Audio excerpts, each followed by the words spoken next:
Olá, bem-vindas e bem-vindos. Um bom dia a todos. Eu sou Denise Barbosa. Estamos aqui mais uma vez ao vivo do estúdio da McKinsey em São Paulo para mais um McKinsey Talks. McKinsey Talks já se consolidou como um espaço para conversas ao vivo entre os maiores experts do mundo sobre temas relevantes para a agenda de negócios. Lembrando que agora, neste mês de novembro e no comecinho de dezembro também, a gente está com Operation Series.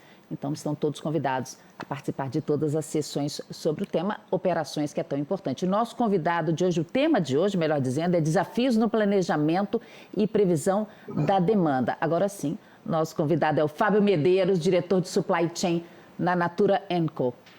Tudo bem, Fábio? Bom dia.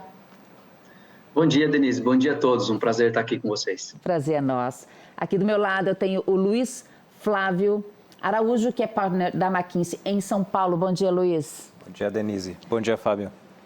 Vai lembrar que vocês de casa poderão fazer perguntas a qualquer momento, clicando no botão à esquerda da janela do vídeo. Por favor, participem. Essa interação com vocês é fundamental aqui para a gente. Vamos começar, Luiz? Vamos lá. Muito obrigado a todos. Obrigado pela participação, Fábio. Gostaria de passar aqui algumas páginas introdutórias do tema e depois eu e o Fábio vamos fazer uma discussão sobre como trazer elevação da qualidade da previsão de vendas através de ferramentas como Machine Learning. O motivo dessa conversa é que o planejamento de demanda é um ponto de partida chave para a sustentabilidade, qualidade de estoques e atendimento de serviços de clientes. E temos hoje diversos desafios no mundo e na cadeia que fazem com que planejamento de demanda se torne mais complexo, com novos elementos que têm que ser iniciados e, portanto, mais motivo da gente trazer novas ferramentas e novas tecnologias. Entre eles, a gente separou 3 aqui. O primeiro é a maior volatilidade da demanda, a velocidade com clientes trocam de decisão, a flexibilidade de mudança de canais e oportunidades e locais de compra, a maior variabilidade dos produtos, seja do portfólio próprio, seja do portfólio dos concorrentes, e muitos novos fatores de influência de consumo. Aqui, para citar alguns, todo o tema de mídias sociais e influencers, que são novos pontos de contato que os consumidores têm e têm afetado e têm trabalhado muito o processo de decisão de compra. E nesse contexto, o Machine Learning ele vem uma ferramenta muito importante, junto com o tema todo de Digital e Analytics, para conseguir potencializar a capacidade da resposta do planejamento à cadeia. Como que a gente consegue reagir a essa velocidade toda de tomada de decisão. É importante pensar o que é que no final, quando a gente fala de Machine Learning, o que a gente está trazendo para a mesa, né? O Machine Learning é uma ferramenta que nos permite substituir dezenas de dados históricos por centenas de variáveis sendo analisadas através de milhões de pontos, milhões de dados dentro da discussão.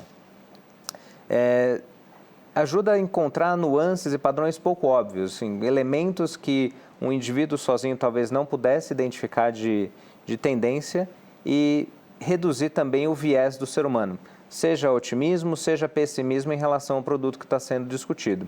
E, finalmente, conseguir trazer um comportamento interrelacionado entre múltiplos produtos, como que o efeito de performance de um acaba afetando o outro e conseguindo introduzir aqui muitos dos elementos de promoções, etc., que por vezes acabam ficando fora da análise. E as empresas que já têm conseguido trabalhar nesse tema têm tido benefícios em redução de perda de vendas, conseguindo ter o produto certo na hora certa na frente do cliente, reduzir os seus custos logísticos, eliminar transporte emergencial, reduzir a sua necessidade de estoques e melhorar muito o seu tempo de reação. Aqui a gente tem alguns números, mas quando você vê principalmente o que acontece ao realizar uma transformação tradicional e uma transformação apoiada, né, por Digital Analytics, hoje em dia todas elas deveriam ser caminhando nessa coluna da direita, nós temos aqui melhoria em todos os indicadores, com alguns muito importantes, principalmente quando a gente vê ali tempo de reação, que a gente multiplica por 4 vezes a nossa capacidade de reagir e atender o cliente. Isso é uma realidade de todas as indústrias, aqui a gente tem alguns exemplos de algumas, desde high-tech, onde você tem lançamento de produto, novas tendências sendo oferecidas todos os dias, até varejo, que eu tenho que gerenciar milhares de SKUs e posso trazer para a discussão elementos como condição climática, algum evento esportivo, todas as promoções que estão acontecendo dentro do mercado, pensando ali o que vai melhor atender ao meu cliente. E hoje a gente vai falar um pouquinho de bens de consumo aqui com o Fábio, e eu vou aproveitar aqui para amarrar o tema aqui. Lembrando que o planejamento de demanda não é um único ponto dentro da sua cadeia de suprimentos. Na verdade, ele é um de 6 temas, né? Um muito importante, mas começa desde a sua definição de estratégia de supply chain, como que você faz os seus processos de alinhamento, seu S&OP de forma colaborativa, suas práticas, políticas de estoque, até a gestão do dia a dia, que vai acontecer ali no que tipicamente é chamado uma torre de controle. E eu gostaria então agora de passar aqui uma pergunta para o Fábio, pensando como que a Natura &Co trabalha e por que vocês veem esse tema de planejamento de demanda como um tema tão importante? Oi, Flávio. Bom, vou pegar um pedacinho do que você falou, né? O produto certo na hora certa. Esse é um segredo que toda companhia acho que queria ter, né? Porque nenhuma empresa, nenhuma organização vai querer manter valores milionários de estoque, de inventário, para poder ter o produto lá no momento, nem tem o espaço, né? E o cliente hoje e cada vez mais, seja numa loja virtual, seja numa loja física, não está disposto a não encontrar algo que ele vai buscar, né? A chance dele não retornar por conta disso, de não encontrar um produto, a insatisfação e com a disponibilidade de produto que existe no mercado, a variedade que existe de produtos no mercado, de companhias oferecendo, com toda a concorrência que existe, se ele não encontrar um produto ali, a chance dele não querer fazer negócios de novo é grande. Uhum. Então, acho que para as empresas como um todo, ter um nível equilibrado de inventário e, ao mesmo tempo, não faltar nenhum produto para o cliente quando ele procura, é fundamental, né? Não é diferente para a Natura &Co, adicionando até um ponto aí, né, especial para uma empresa que tem predominantemente a venda direta, que é o papel da consultora e o papel da revendedora, né, que, na verdade, faz a venda final. E quando ela solicita um produto, quando ela solicita um produto para a Natura &Co, para qualquer uma das marcas, ela já tem comprometida a venda com o seu cliente. Uhum. Então, o impacto é dobro, né? Porque é da satisfação dela como uma revendedora, como uma consultora, de voltar a comprar, de fazer negócios com a Natura &Co, e do cliente também, que vai ficar desapontado, que já tinha comprado com ela através do folheto. Então, esse balanço, né, ter um planejamento adequado de demanda, uma acuracidade melhor no planejamento de demanda, vai fazer com que você possa ter um inventário adequado, não excessivo, e não desapontar teu cliente no final. Perfeito. É realmente um ponto muito importante a gente cuidar do cliente e do cliente do nosso cliente, né? E você mencionou as consultoras revendedoras. Natura &Co tem milhares de produtos e milhões de consultoras. Como que você explicaria para quem está assistindo a gente um pouco dessa complexidade de gerir essa cadeia?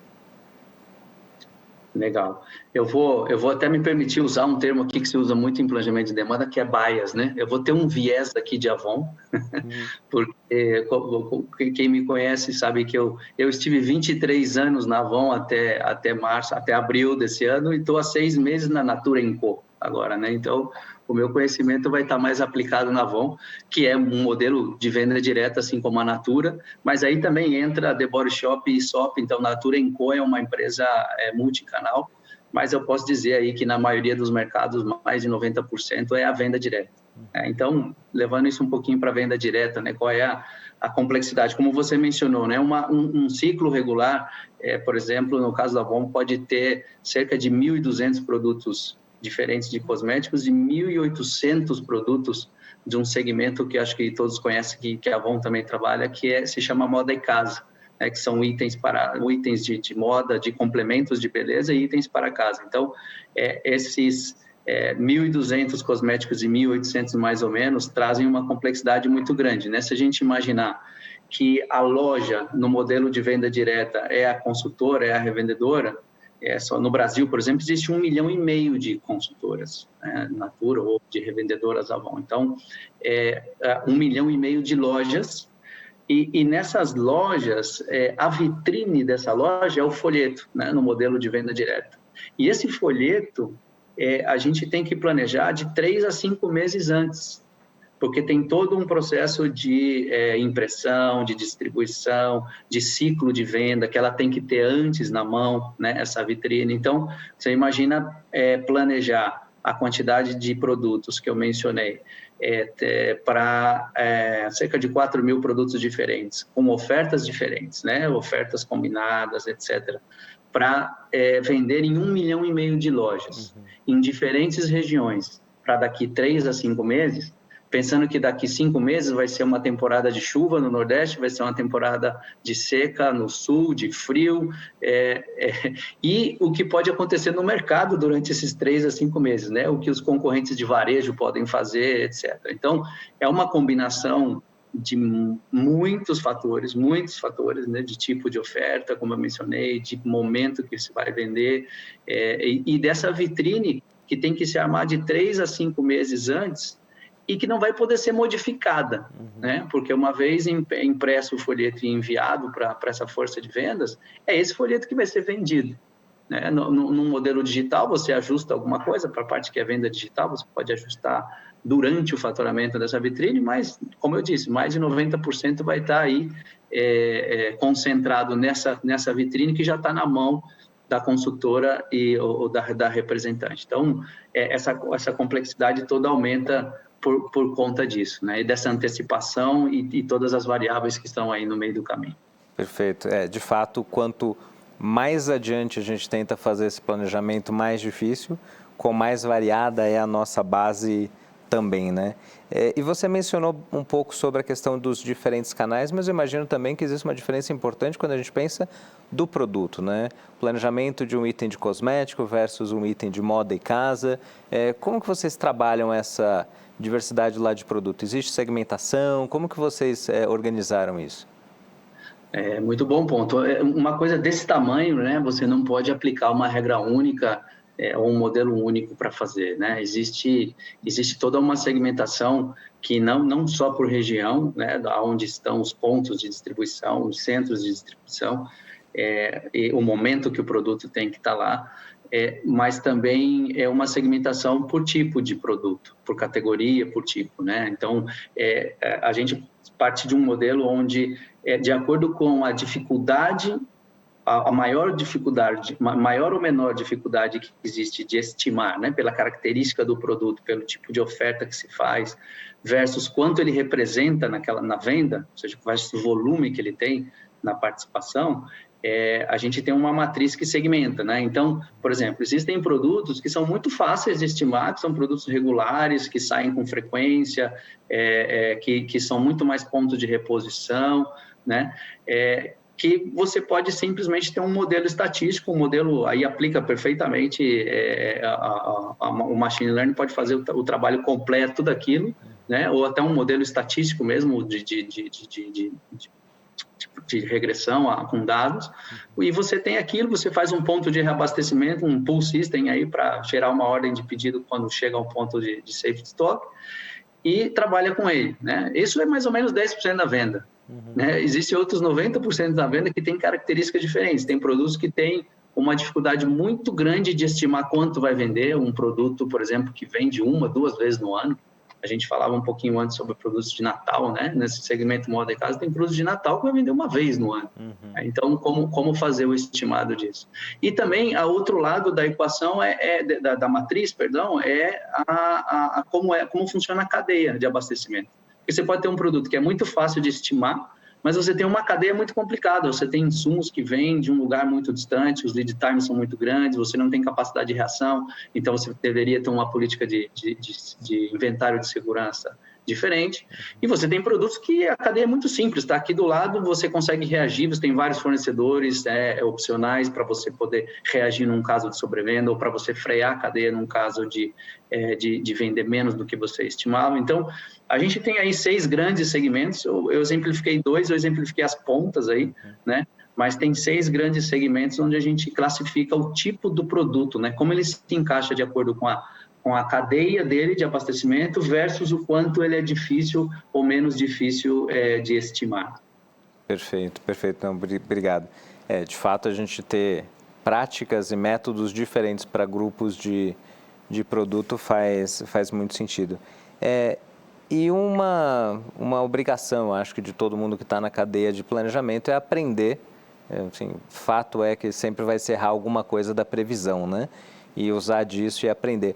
Como vocês monitoram a performance e conseguem definir o que deveria ser trazido como aprendizado e melhorias? É muito bom ponto, né? A gente tem que aprender dos erros, né? Então, o KPI principal aí, que acho que todo mundo conhece bem, é o WAPE, é o MAPE, que é aquilo que é do total que você estimou, o percentual que você erra, né? Mas, além de olhar para o WAPE, a gente tem 3 KPIs que todo ciclo, quando se fecha, a gente vai olhar e tirar os aprendizados de onde acertou, de onde errou e como trabalhar para ofertas futuras, né? Até construindo aí os parâmetros para poder colocar no machine learning e também na parte humana de análises, né? Então, por exemplo, o bias, né? O que a gente chama de bias, o desvio que a gente tem tanto para sobrevendas como um under sales, para você ter uma ideia do trending, né? Você está errando mais para cima, você está sendo muito pessimista e sempre está vindo uma sobrevenda, ou você está sendo muito otimista e sempre está vendendo menos depois, né? Ele te dá um trending do percentual que você está desviando para cima e para baixo. Isso para quê? Para você talvez modelar de maneira mais estruturada teus parâmetros, porque existe um trending, né? Esse é um que a gente olha. Um segundo, que eu acho que é o mais importante, são os outliers.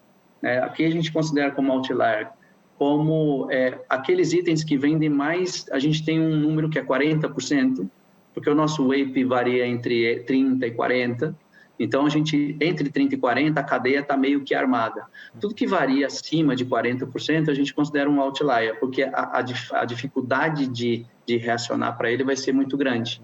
Então, esses outliers é onde a gente tem que buscar o maior aprendizado, né? Aquele item que sobrevendeu 200, 300, 500%, que acontece, ou às vezes não vendeu nem a metade do que se estimava, menos da metade do que se estimava. Então, onde a gente errou ali, né? Esse é um dos mais importantes, porque aí analisa se foi uma interpretação da oferta, se foi que o modelo estatístico não funcionou bem, ou se o planejador cometeu um erro, ou se a oferta se armou de uma maneira diferente do que o marketing tinha colocado. Então, essa falha de comunicação aconteceu e você errou por um valor muito grande. Então, essa parte de outliers acho que a mais importante para analisar a causa raiz, né? E um terceiro que a gente também utiliza, que é olhar a distribuição do erro, né? Daquele que você errou, daqueles 30%, 40% que eu falei que você errou, você errou mais para cima, ou seja, você errou mais em itens que te deram uma sobrevenda ou itens que venderam abaixo. E aí você completa isso também com aquele trending primeiro que eu mencionei. Então, essas 3 são as que a gente olha mais. Existem vários outros PIs aí, mas esses são os KPIs mais olham. Perfeito. E quando a gente pensa em gestão dessa complexidade, né, e tocando aqui o tema da nossa discussão de hoje do Machine Learning, como que vocês introduziram isso? Como que isso mudou a forma de trabalho da sua área de planejamento? Bom, para trabalhar com tantos dados, né, são milhões de combinações, né, se a gente pensar aqui. O número de ofertas que se faz a cada ciclo é bastante grande. Então, funciona em 2 grandes vertentes, vamos dizer assim. Uma parte que é o Machine Learning, que é super importante e útil, porque você consegue trabalhar essa quantidade imensa de dados e gerar outputs de informação já muito mais filtradas, considerando muito mais variáveis, considerando muito mais tempo, histórico, diferentes tipos de ofertas que foram feitas, momentos em que foram expostos os produtos, em que lugar do folheto, né, em que lugar da vitrine, com quantas vezes, se ele concorreu com outro. Então, existe uma série de parâmetros que são tantos parâmetros para aplicar em tantas ofertas que fazer isso manualmente te limita muitíssimo, né? Então, aí vem a parte do machine learning. E, no outro lado, entra a parte de análise, né? A parte humana, a parte de sensibilidade também do planejador. Porque existem parâmetros que você não consegue alimentar, por mais que o sistema vai aprendendo, existem coisas que são de percepção, existem coisas que da conversa do planejador com o time de marketing, do planejador com o time de vendas, de como a força de vendas vê aquilo no folheto, da maneira como ele está desenhado, da maneira como ele está exposto. Então, tem toda uma parte aí, e também de fatores futuros que podem acontecer, né? Não só do data analytics que você tem de histórico, de passado, mas entre esses três, assim, daqui 5 meses pode acontecer uma coisa, você pode querer apostar naquela coisa, né? Então, aí tem um fator humano importante, é a combinação desses dois. Tem uma sensibilidade humana a ser complementada aqui, né? Exato. E você conseguiria listar para a gente, talvez, algumas lições que, assim, passar por essa jornada tenha sido interessante? Você imagina que talvez pudesse se refletir também para outras organizações?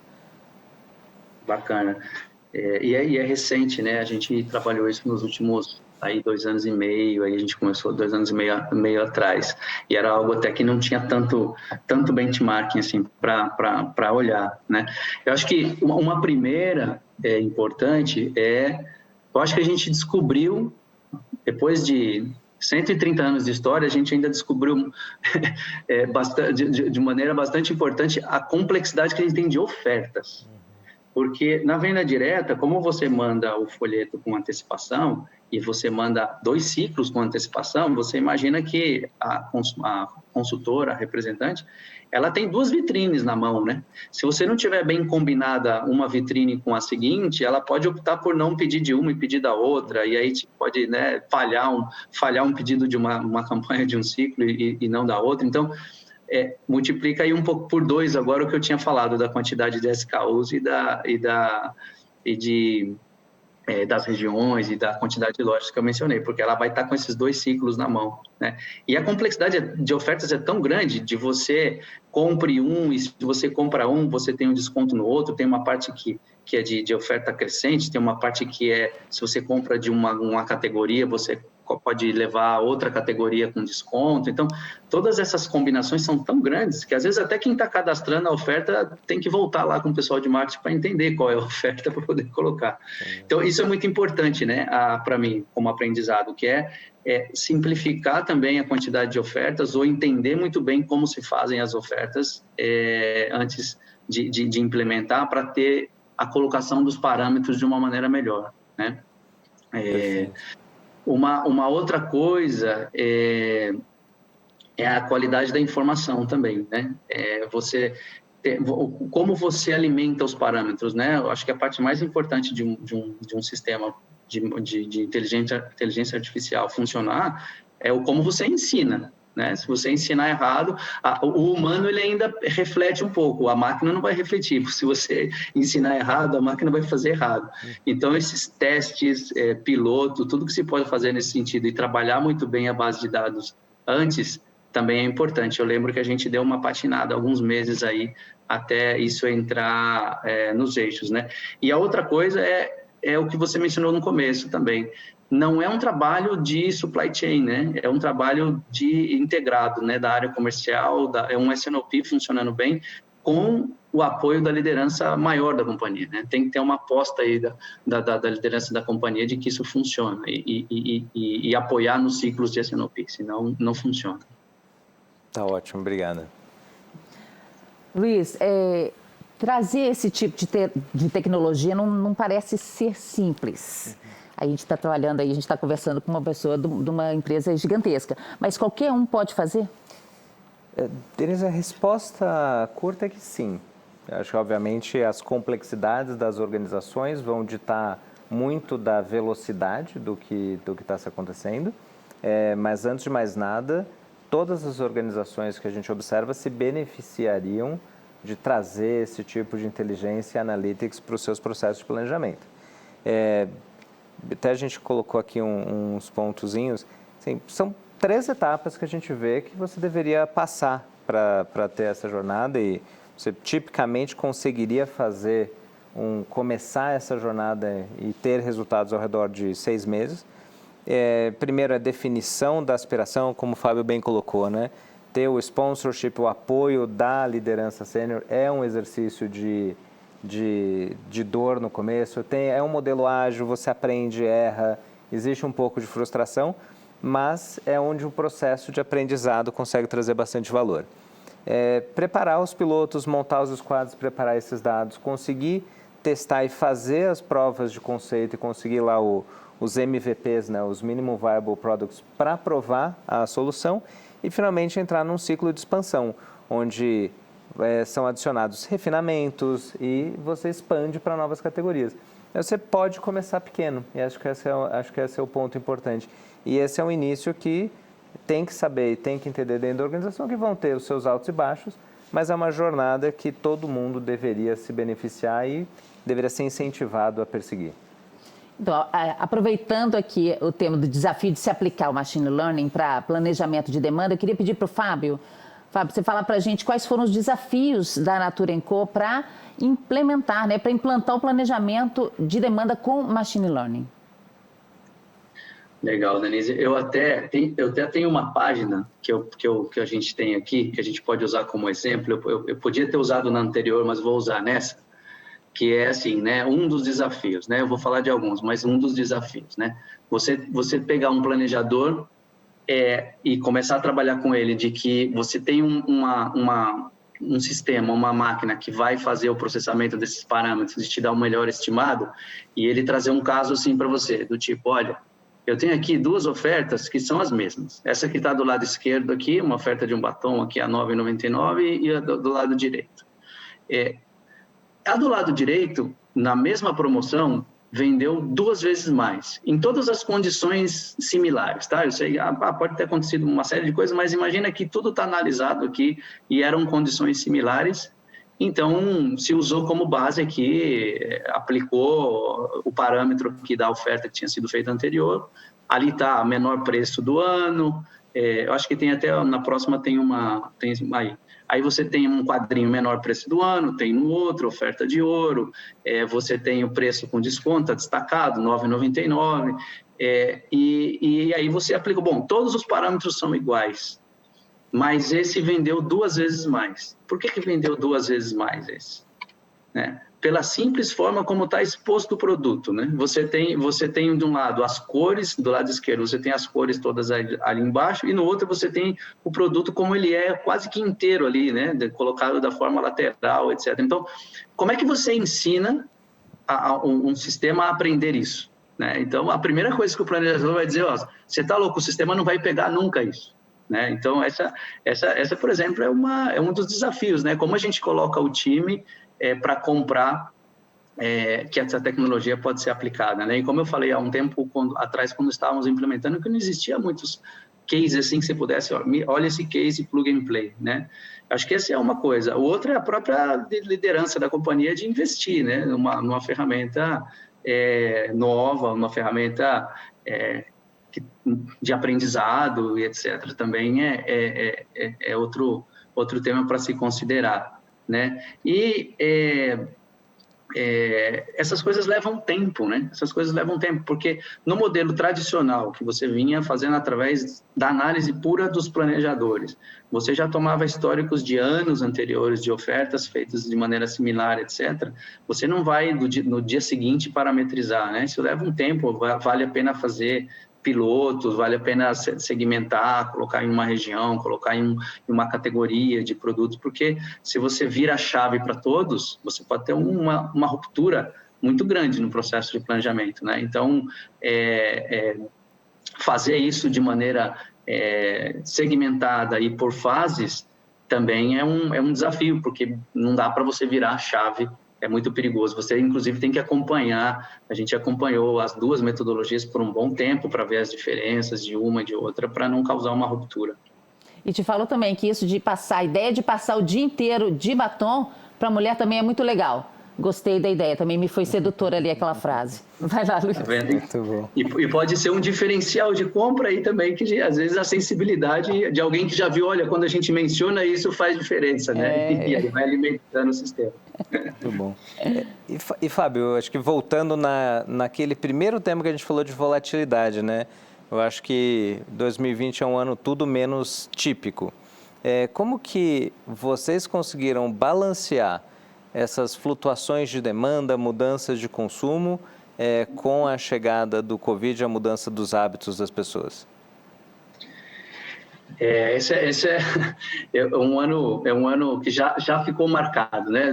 Dá para fazer uma conversa só sobre o ano de 2020.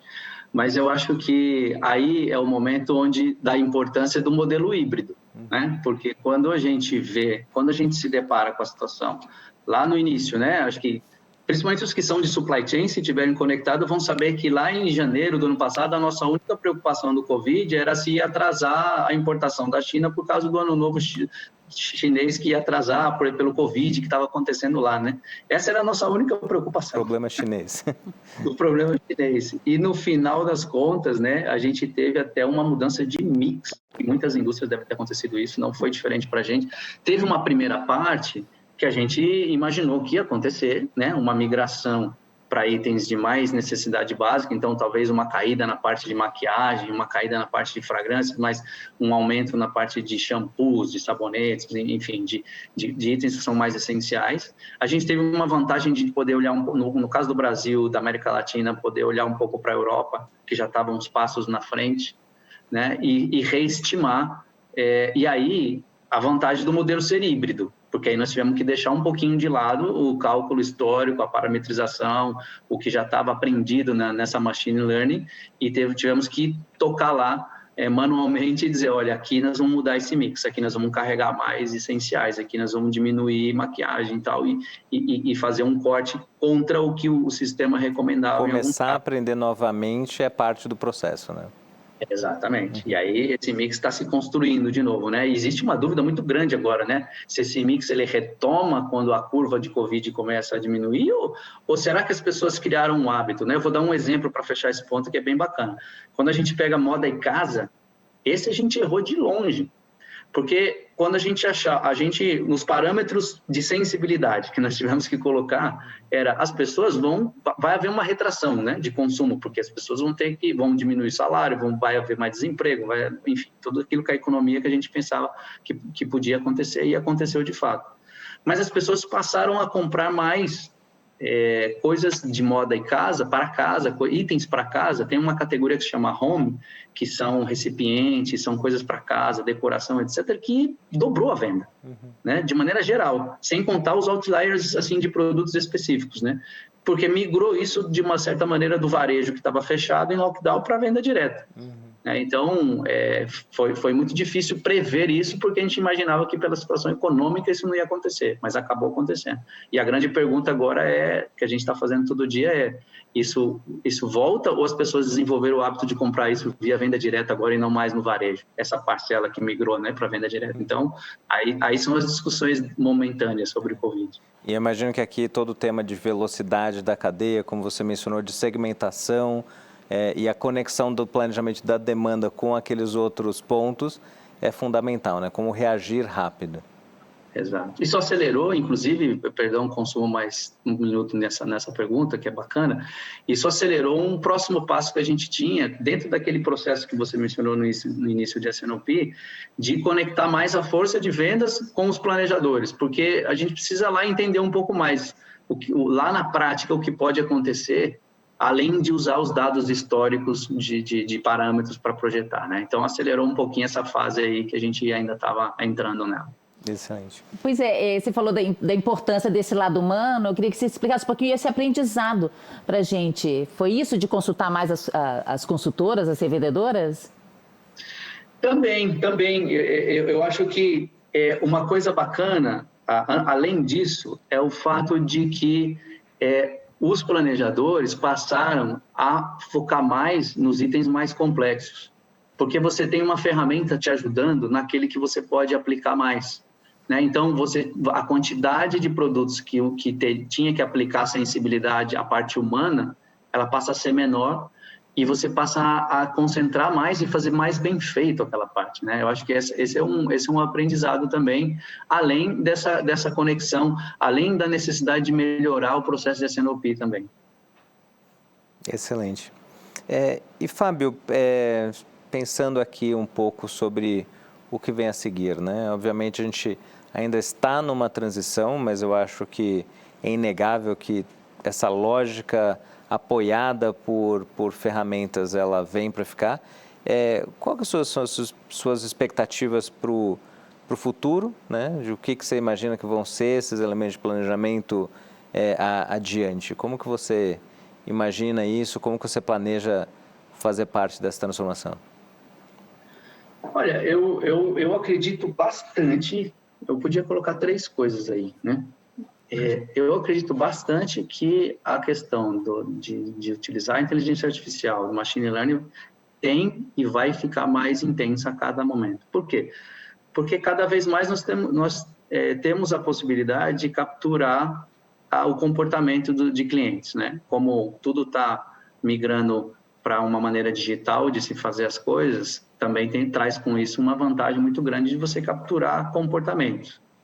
Então, eu acho que essa tendência, ela é muito forte, vai continuar, e a gente tem que até evoluir nesse sentido, né? Para mim, é super importante. Um segundo que eu colocaria, eu acho que a gente até faltou eu comentar isso, eu deveria ter comentado também na parte do fator humano, os profissionais de Data Analytics, né? Não é fácil, não é fácil encontrar profissionais de Data Analytics, é fácil encontrar profissionais técnicos muito bons, mas os que reúnem a técnica com a visão do negócio para poder aplicar isso, para poder aplicar e transformar em oportunidade, porque esse é o interessante, né? Não é você ter um analista de dados, né? É você ter uma pessoa que tem a capacidade técnica de analisar e transformar isso em oportunidade, transformar isso em resultado. Então, esse é outro tema para mim de futuro e que nós líderes precisamos trabalhar para desenvolver essas pessoas, né?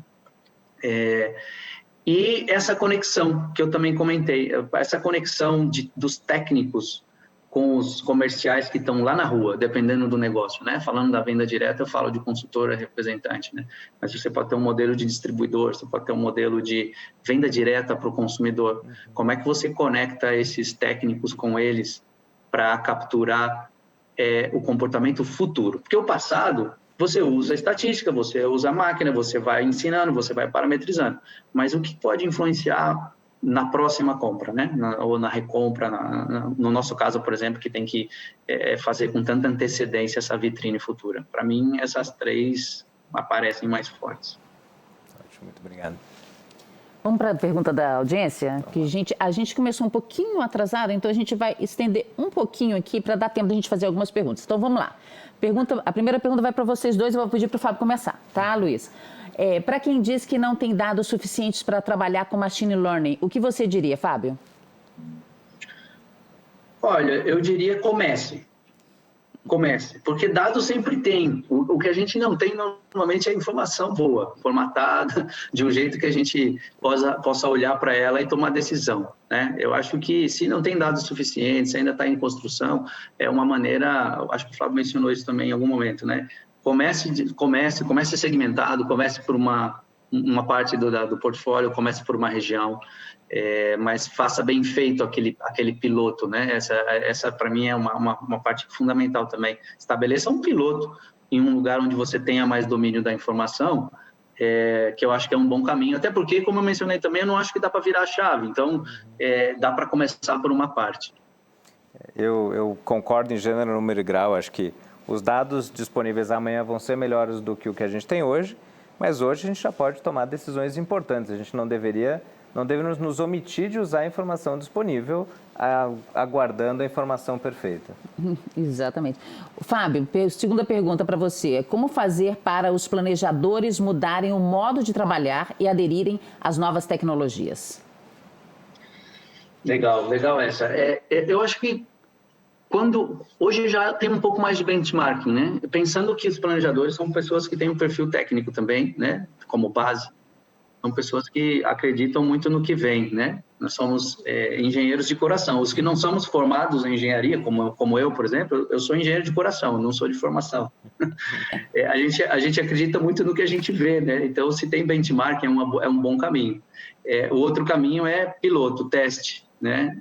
Teste, eu lembro que no começo a gente fez uma parte de regressar o modelo, fazer uma simulação do que seria através da ferramenta e comparar com o que foi feito manual. E a gente via que ganhava 10 pontos de acuracidade. Então, isso brilhou nos olhos dos planejadores, né? Então, acho que esse é um bom caminho e também, volto a dizer, da liderança sênior da companhia, né? De acreditar que é um passo de evolução e investir, e patrocinar também. Você já falou aí da dificuldade de encontrar profissionais, a terceira pergunta é sobre isso. Qual o desafio de montar uma equipe de Advanced Analytics em uma empresa? Eu vou repetir um pouquinho, né, do que eu falei. Eu acho que existe muita, pelo menos eu tenho visto, muita capacidade técnica. Eu tenho visto pessoas que têm uma capacidade técnica de armar as tabelas e construir, parametrizar e etc. Eu acho que o ponto a desenvolver é como conectá-los com o negócio. E eu não sei se a tendência do mercado não vai ser nem que a gente deveria contratar esse tipo de serviço, se esses profissionais não seriam um tipo de profissionais mais de consultoria do que da empresa. Eu acho que existe uma discussão grande ainda se é um know-how que a gente quer ter na empresa, que é muito bom, mas esse tipo de perfil de profissional é um profissional que trabalha muito por projeto, né? Você tem que fazer aquele projeto de desenvolver aquela parametrização. E aí eu não sei se ele vai estar feliz em continuar depois, né? Então, eu acho que existe uma discussão nesse sentido, se é um serviço, se é um profissional que vai se transformar num consultor no mercado ou desenvolvimento dentro da empresa. Mas eu acho que o mais importante, sendo contratado ou sendo dentro da empresa, é essa capacidade que ele tem de transformar em oportunidade, de fazer com que seja business aquilo que ele está propondo e não só uma tabela bonita e bem organizada. Tá ótimo. Fábio, queria muito agradecer sua presença. Fiquei na curiosidade, caiu venda de batom por causa das máscaras, não? Infelizmente, a maquiagem como todo caiu um pouco, mas eu estou para dizer que o batom ficou ali. O batom ainda continua mesmo debaixo da máscara. Viu? Exato. A gente tem um apego ao batom. Fábio, muito obrigada pela sua presença aqui com a gente. Luiz, obrigada também por estar aqui. E você obrigado, de casa... Super obrigada por ficar os últimos 45 minutos com a gente. A próxima sessão do McKinsey Operations Series vai ser no dia 13 de novembro, também às 8h30. O futuro do modelo operacional em serviços. A entrevista vai ser com o Luiz Cunha, que é diretor executivo do Itaú, e também a gente vai ter a presença do Irã Dias, que é sócio sênior da McKinsey aqui em São Paulo. E para você conhecer a agenda completa do McKinsey Talks, lá no mckinseytalks.com, lá também vocês encontram as filmagens das sessões anteriores. Então, além da agenda, tem as sessões anteriores que também vão para áudio. Então, quem é fã de podcast, quem gosta de ouvir no Spotify, essa sessão também vai estar lá. Muito obrigada, um abraço, bom fim de semana, tchau. Tchau, bom fim de semana a todos, um abraço. Obrigado.